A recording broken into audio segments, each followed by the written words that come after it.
I don't know how anyone doesn't like Lady Gaga. Like, I know that sounds delusional, but she's on a level on her own. Hello, happy VMAs to those who celebrate. I am here to cover off everything that's happened that's worth knowing about. Let's talk about it. I'm pleasantly surprised by what I've seen from the VMAs today. I feel like I always log on the next day and I'm like, wow, there was really nobody there, huh? But this time we had Gaga, obviously, we had Doja, we had Sabrina, we had Mariah, and then we had a surprise appearance from Ariana Grande, which was just lovely. I think my favourite thing scrolling through my feed this morning was just seeing like Ariana interacting with various different people in the audience. Like seeing her sat with Gaga again was so sweet. I loved watching all of their reactions to things together. I loved seeing her obviously with Doja again. I saw she took pictures with Sabrina. She was obviously there to give Mariah her Vanguard Award, which was just like the sweetest interaction between the two of them. And she took some pictures with some drag queens. I really was pleasantly surprised that Ariana turned up. Who else was there that was cool to see? The drag queens themselves. I was really happy to see Willem there in the audience. Well, not in the audience, on the stage. My understanding was there was an issue with Willem ever returning to like Viacom Paramount owned channels. So that was really cool to see. Sabrina Carpenter, let me talk about Sabrina Carpenter first. I was not impressed by Man's Best Friend. I feel like it had all of the same kind of foundations as Short and Sweet, but without any of the stuff that really made it interesting. Like, to me, the album sounds like, and sorry if you disagree with this, Man's Best Friend, the album, to me, sounds like Short and Sweet, but without those pop hits that really make me return to that era or that world. Like, Man's Best Friend, to me, doesn't have a Bedchem, doesn't have a Juno, doesn't have Espresso.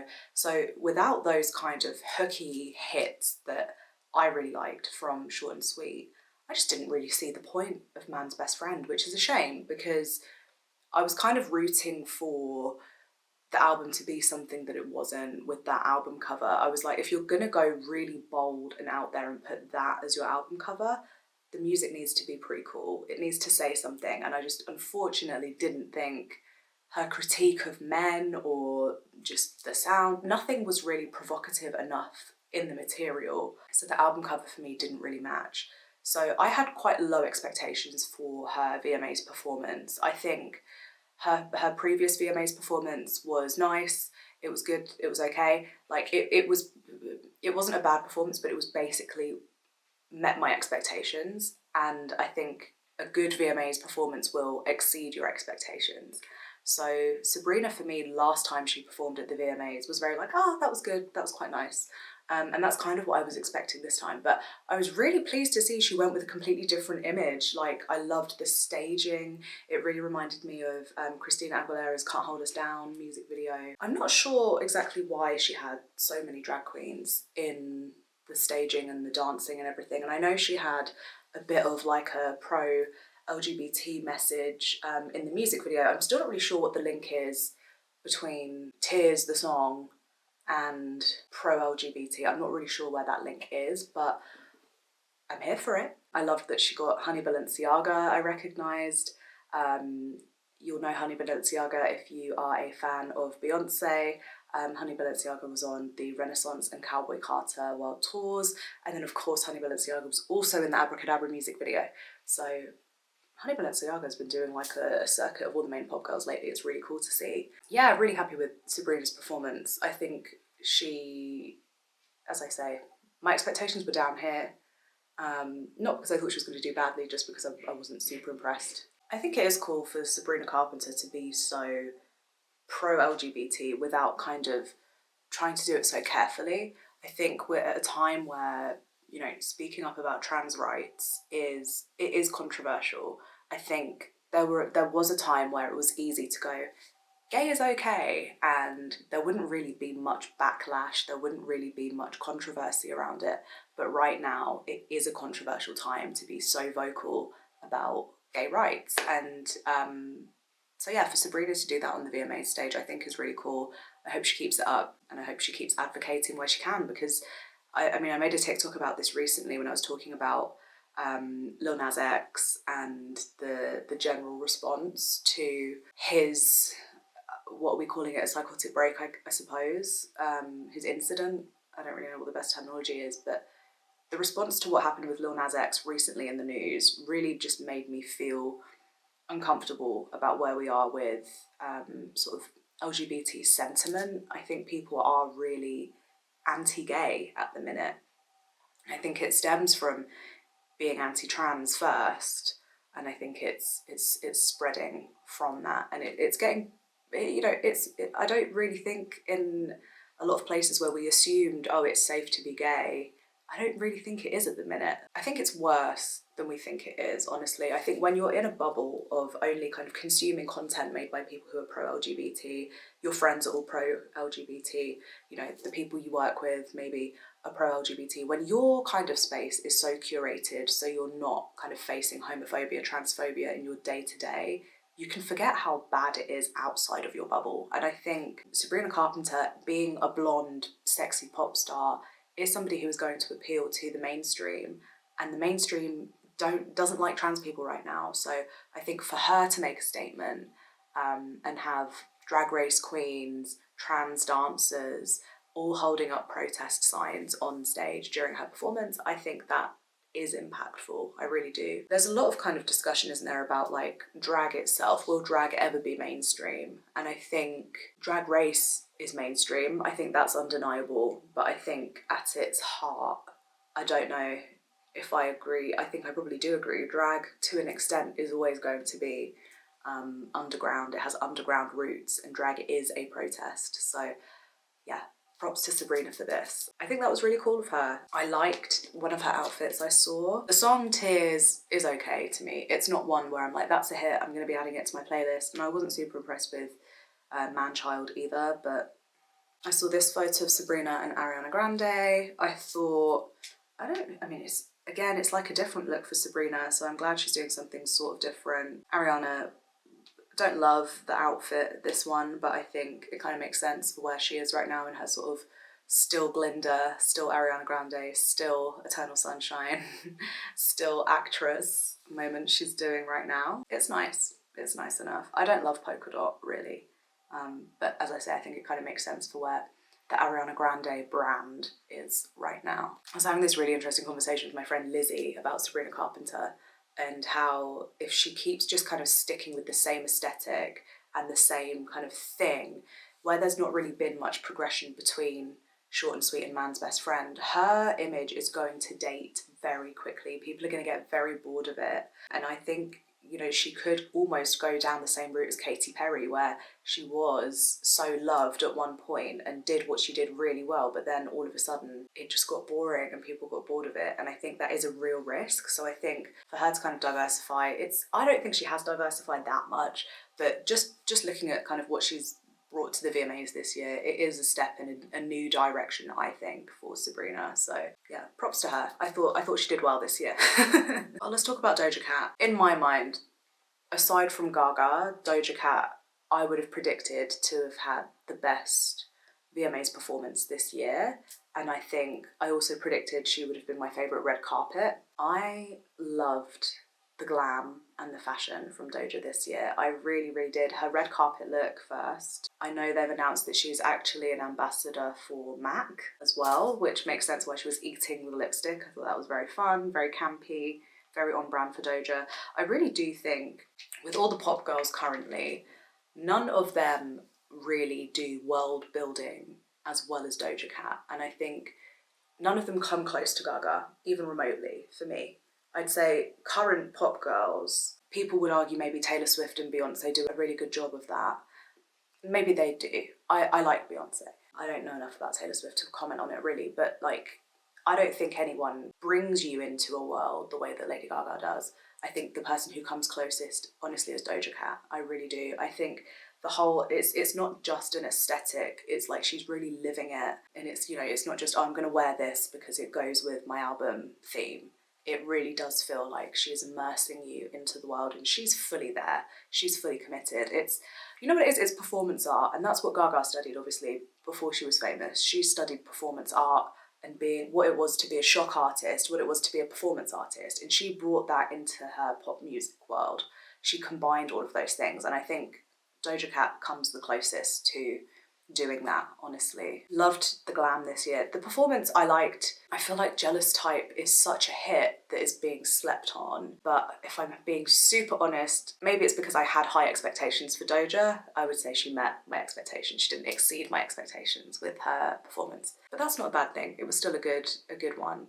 I like that whenever she's at the VMAs, she likes to remind us that she's a dancer as well as a singer. So I thought she did well. I thought it was good. I loved the staging. I loved how it looked like a kind of like 80s dream. I feel like, again, if I was as into Doja as I am into Gaga, and I really do like her, I would be analysing that stage and pulling apart what it means and all of that stuff. Unfortunately, I am old now, so nobody will ever hook me the way that Gaga did when I was like 11 ever again, but I still really like Doja Cat. Who else should we talk about? Should we talk about Mariah really quickly? I loved Mariah's performance. I thought it was very sweet. They got Ariana to give her the award, like mother and daughter, sort of like passing the torch back, sort of symbolism. I really loved that. I like Mariah Carey. I saw her at Brighton Pride a few weeks ago, and I would say her Vanguard performance was almost like a really cut down of the set, a really cut down version of the set that I saw. Mariah Carey is somebody else who, I don't know if you guys saw this, but when she was on stage at Brighton Pride, specifically called out trans rights with her wardrobe. She had a jacket that said "Protect the Dolls." Again, I just, it means more than we realise when celebrities are openly vocal about this kind of stuff. So yeah, props to Mariah for that. Yeah, I liked the performance. I was surprised she didn't do like "Always Be My Baby." Maybe could have fit in there, but I thought it was a really nice rundown of songs. Nice to include her new ones. Sugar Sweet, obviously, being her newest single. She did like a little hint at Type Dangerous, which I think is appropriate. I think it's a nice enough song. The way she kind of included it in the performance with just like a little nod to it is nice for like her fans, if you know, you know, without kind of trying to force it into a bigger moment than it is. I think Sugar Sweet definitely, out of the two new songs, was the one to give more airtime towards. So yeah, loved Mariah's performance. I think the thing is, people have a lot to say about Mariah Carey as a performer now, and I think the thing to remember is she's proven herself already, so she doesn't need to be doing all of that on stage if she doesn't want to, because when you kind of get to that legend status point in your career, you've done it. You don't have to be, you know, doing absolutely everything, pulling out all the stunts. We're just lucky that we have superstar icons like Beyonce and like Lady Gaga, who, even though they are well established in their career, they're still doing, you know, they're still giving a 100 out of 10. And obviously Gaga being kind of less established into her career than Beyonce is. Beyonce's been going for longer than Gaga has, but like, I think both of them, when they're at Mariah's stage where she is now, I think they will still be giving as much as they are now, almost. Maybe not as much, but I think that is a rare case. I don't think that's the norm. I thought Mariah looked beautiful, and she sounded great. I loved the songs. I love Mariah's music, so I really enjoyed it. What else is there to say?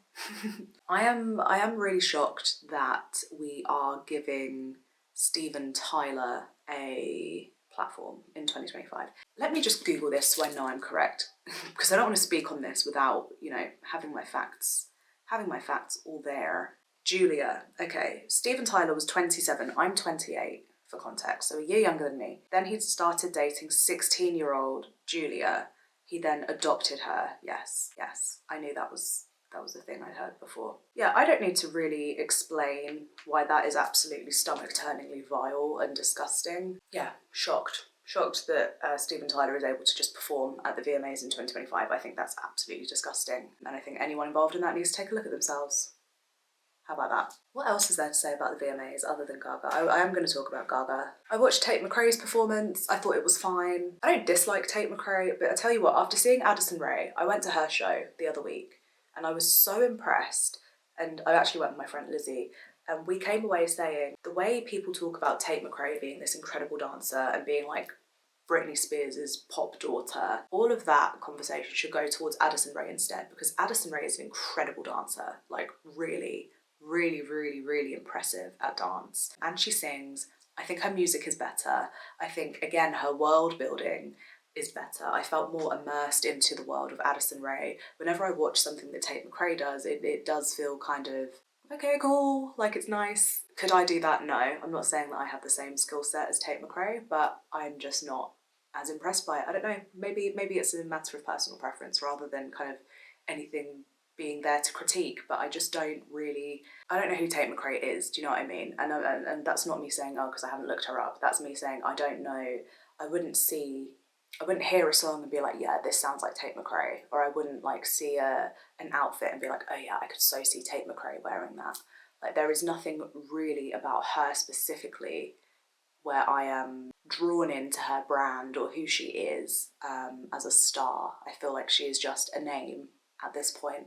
I don't know. I feel like she's almost, I was going to say she's almost a bit of like an Ice Spice where like she's having a moment and then it's going to die down. But I think even Ice Spice had some kind of individuality about her.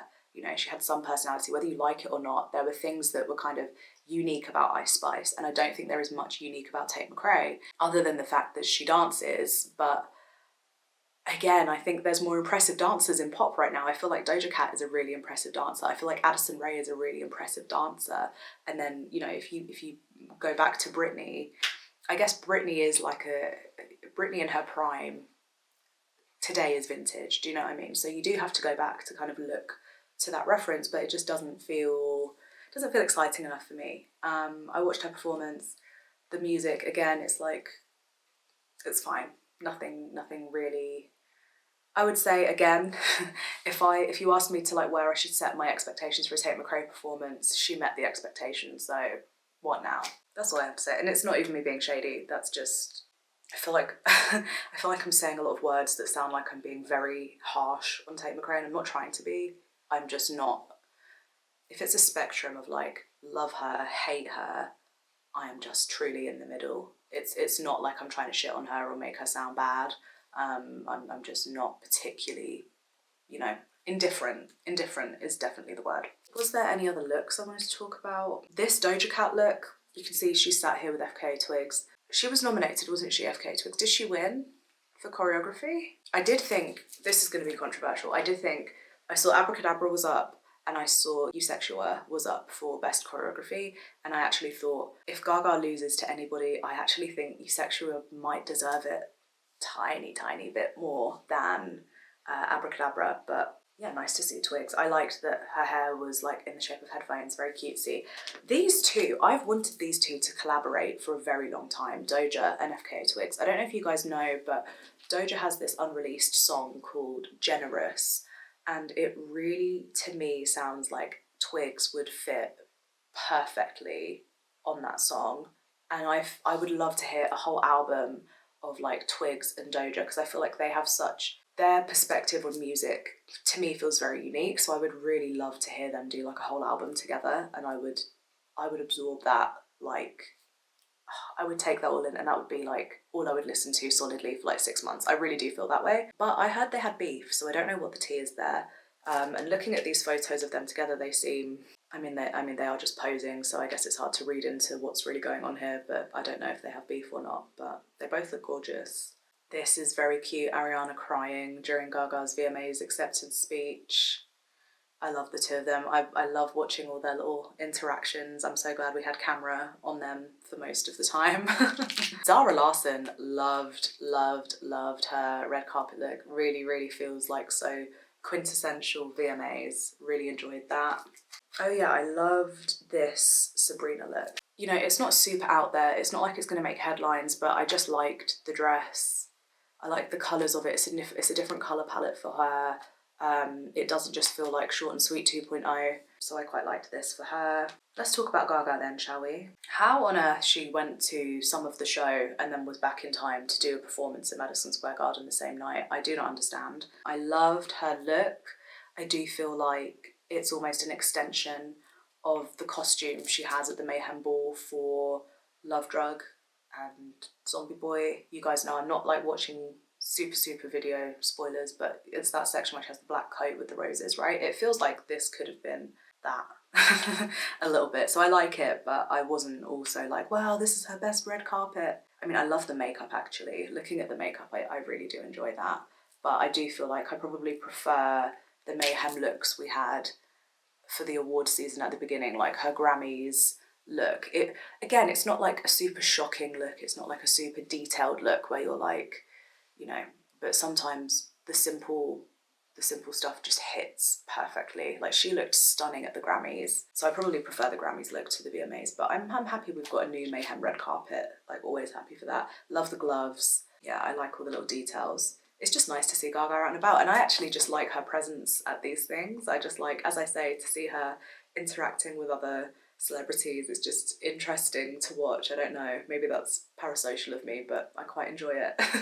The performance, I'm very glad we have like another professional take of Mayhem era Art of Personal Chaos kind of staging. I just think every time I see that stage, it's just so smart. The way that choice was made to have her at the top with the red like dress cage, I think is just so intelligent. It's perfect. She could reuse that stage for like 5 years. I'm not going to be mad. Like, honestly, it's beautiful and it's really smart. Abracadabra is a hit. It is a hit. I don't care if it didn't win Song of the Year. I don't know what won Song of the Year. I'm going to look at the actual award wins in a minute, but I don't care. I thought it was brilliant. I thought it was perfect. It was nice to see the dead dance. I love the choreography. I really liked the outfit. I probably actually prefer the outfit she had for the VMAs performance than the one she had in the music video. Yeah, it was just nice to see. Again, I have high expectations for Gaga and she met my expectations. So I've not come away feeling like she had the most like shocking or memorable performance of the night for me. But I feel like if I were a member of the general public and I wasn't like keeping up with what she was doing at Coachella or the Mayhem Ball, then I would probably watch that and be like, yeah, Gaga had the best performance of the night. Do you know what I mean? Anything we get out of Mayhem, like from this point forward, that isn't just the tour, is a bonus. So if she's got anything else planned for us, whether it's a red carpet, whether it's a surprise performance somewhere, whatever it is, even just posting photos on Instagram, she's already given us so much for this era, so anything extra we get is just a bonus. So I'm more than happy to have it. I actually really liked the new Abracadabra wig, the big sort of black, do you call them bustles? Like bustle kind of shape. The black roses I thought was interesting. She was holding like 2 massive bouquets of black roses. I know that's kind of become a symbol from like Vanish Into You, everyone giving her a black bouquet of roses. I'm wondering if there's something more to that, or if it was just she wanted to switch it up for the VMAs and was like, oh, I can just hold something. But yeah, thought Gaga did really, really well. And again, nice to just see her there. I haven't watched her acceptance speech yet. Should we have a look? I know she won Artist of the Year. And I know Ariana was in the audience crying when she won. Aw, they're chanting for her. How lovely. Getting ready for the show, I thought how much it would mean to me to win this award tonight. Sorry, who else in music right now would give that much thought to winning this award? Do you know what I mean? I feel like she always has such a brilliant perspective on these things. Being an artist is a discipline, a craft meant for reaching into someone's heart. I hope as you navigate through the mayhem of daily life, you are reminded of the importance of the art of your life. She puts so much thought into these I things. dedicate this award to the audience. Aww. And she's consistent. And I give you all my applause. The art pop people are going to go crazy over this. My God. Thank you. She's just something else, isn't she? Isn't she just wonderful? I don't know how anyone doesn't like Lady Gaga. Like, I know that sounds delusional, but she's in a level on her own. As I say, who else would win Artist of the Year and like put that much thought into an acceptance speech about, okay, well, what does it mean to be an artist? I feel like the VMAs are not as kind of legendary and what's the word? Can't think of what the word I'm trying to say is right now, but they're not regarded as highly as they were kind of maybe 10, 15, even 20 years ago. But she still turns up and attends and does her acceptance speech and treats it with so much kind of grace and importance, as if it is like a really prestigious award. That's the word I'm looking for. It doesn't have as much prestige as it used to, but Lady Gaga treats it as if it's like winning a Nobel Peace Prize. I love it. I also loved that she was performing Perfect Celebrity in the Sandbox with her awards. I thought that was very cute.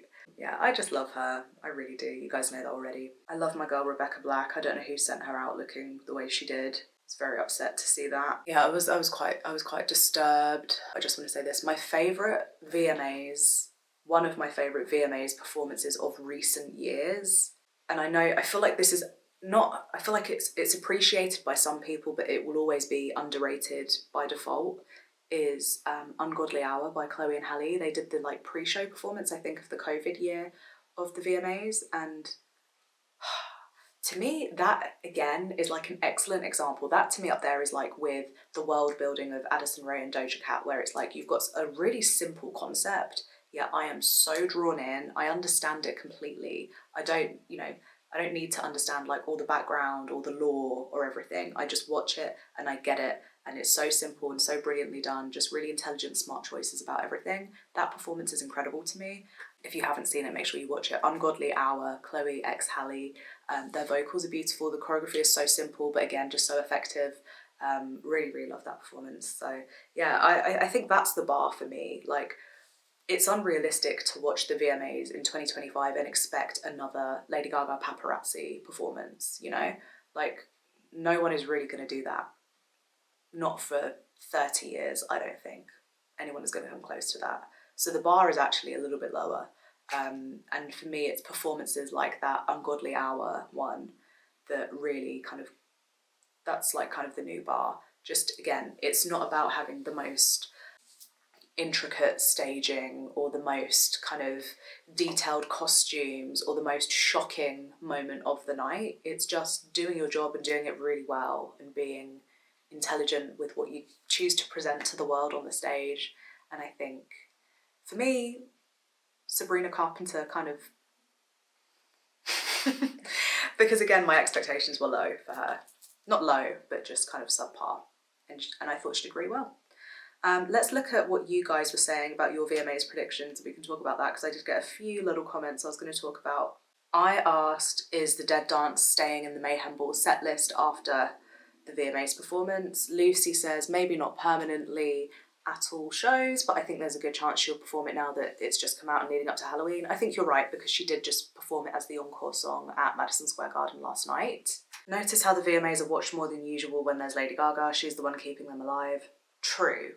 As for the VMAs, I think that Manchild will take Best Video of the Year or Best Pop Video. Oh yeah, let me look at who won. I know Gaga was the most awarded Artist of the Night. She won 4 VMAs last night and she had 12 nominations. So she won, what's that, a third? So she now has 22 VMAs. That's crazy. She won Artist of the Year, Best Art Direction, and Best Collaboration for Die With A Smile. Ariana Grande won 3.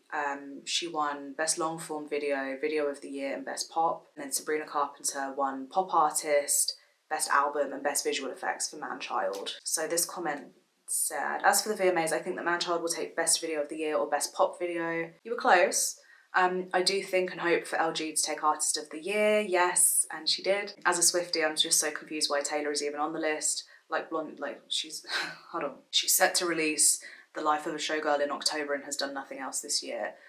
Yeah, I guess, I mean, getting engaged doesn't really kind of set you up for Artist of the Year, I suppose.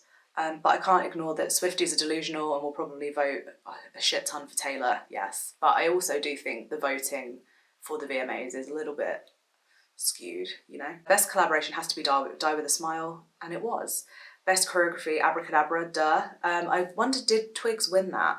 It was Anxiety by Doechii. Okay, fair enough. Doechii has been doing really cool stuff with choreography this year. Song of the Year, perhaps Anxiety or Apt. How are you guys pronouncing this? Because in the song it's Apte. Apte. And is that how you're saying it? Or you're just saying Apt? Song of the Year was, yeah, Rose and Bruno Mars. Best Direction, either Manchild or Abracadabra. Who did win Best Direction? We've just talked about this. Come on. Yes, Gaga won Best Direction for Abracadabra. So you got that one right. Best Pop Artist, Sabrina. You got that right. Best Editing, again, Manchild or Abracadabra. Who did win Best Editing? I feel like these technical categories are quite interesting, and I'm always kind of intrigued that like the artist actually wins those and kind of counts those towards their wins. Tate McRae. Okay. Best Art Direction, Abracadabra. Best Camera, you mean cinematography? Brighter Days Ahead. Best Album, Mayhem. And for Best Group, I hope 21 Pilots. Blackpink won Best Group. Who won Best Album if Mayhem didn't? Short and Sweet? Okay, fine. I guess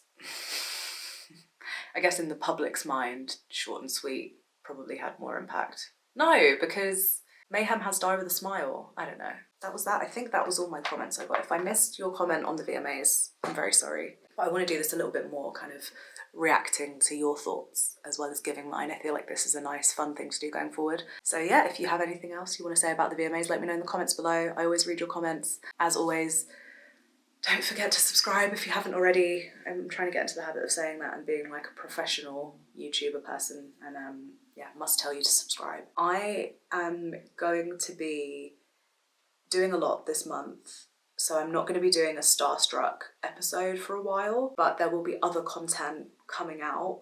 Doing something really cool tomorrow. I'm going to see Gaga in Toronto, so I'm going to be vlogging that. So there will be some fun content to come on YouTube, but if you actually want to see more kind of up-to-date, timely updates of what I'm doing, the best place to check is going to be TikTok, Instagram, or Twitter. I'm Big Pink Energy absolutely everywhere, so you can find me quite easily. But do subscribe to YouTube because there are fun things happening here that you don't want to miss out on too. I'm going to be doing a live stream on the 21st of September. That's a Sunday. I've already put the notice up so you guys can all kind of tap the little notification thing so you get a reminder when I'm going to be going live. Haven't decided what I'm doing yet because last time I did a live play of Dress to Impress in a server, and that meant that you guys could actually play the game with me rather than just watching me do it. And I feel like that was a really, really fun format. We had a nice group of us last time, so I don't know if that's something that you guys want to do again. Or if you would rather just do a Q&A, or if you would like me to get a guest. I've been speaking to some of my friends about maybe coming and guesting on the live.